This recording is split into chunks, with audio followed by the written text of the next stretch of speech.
Magandang umaga, Sir Mr. Wright. So ito po yung ating sewing machine. Ayan po yung mga freebies niya.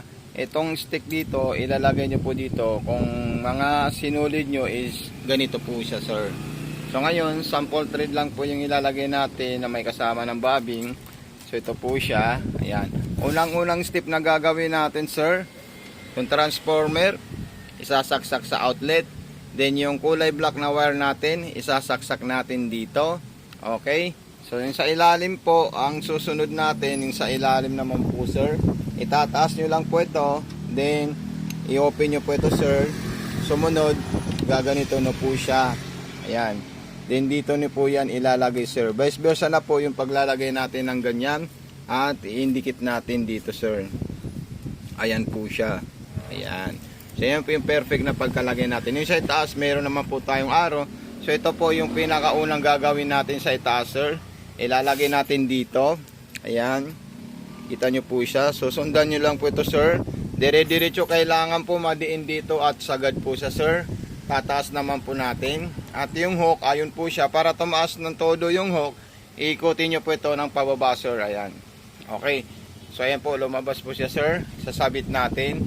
May number 3 naman po siya kung paano natin siya ilalagay. Then dire-diretso po tayo dito, sir. Ayan. Then ipapasok niyo po sa butas ng karayong. Pwede niyo rin po ito gamitin. So hindi ko po siya magamit dahil mag-isa lang po ako nagbibideo, sir. Okay, I hope you understand, sir. So ayan po. Pagkatapos ko siya ipasok sa sinulid, hawakan niyo to po to, sir. Then iikutin niyo po ito para ma-pick up niya po yung sinulid natin. Ayan. I-pick upin niya po yan. So ayun po silang dalawa.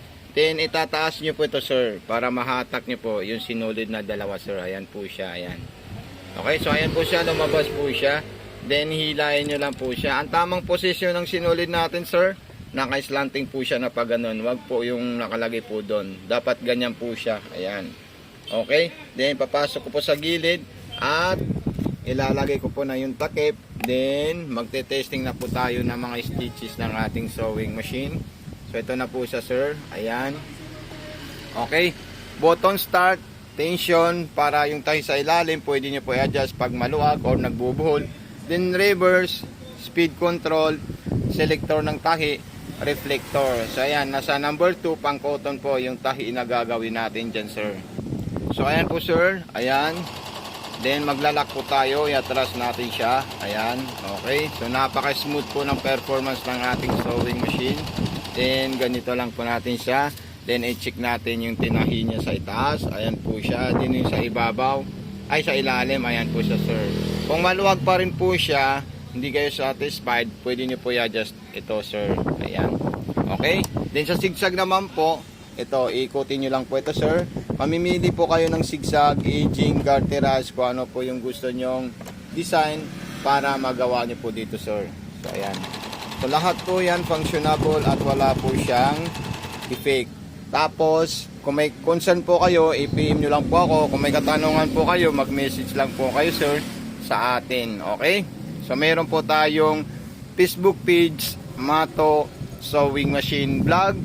Meron po tayong YouTube channel, Mato Panumpang Vlog, kasi doon nyo po makikita yung full video tutorial ng ating sewing machine. About naman po sa tutorial, kung gusto nyo pong magkaroon ng idea, Facebook page po, Mato Sewing Machine Vlog po, sir. So maraming salamat, sir. God bless and more power po. Huwag nyo po kalimutan, sir, mag-feedback at mag-give rating sa ating shop sa TikTok, sa Mato Sewing Machine. Salamat and God bless po, sir.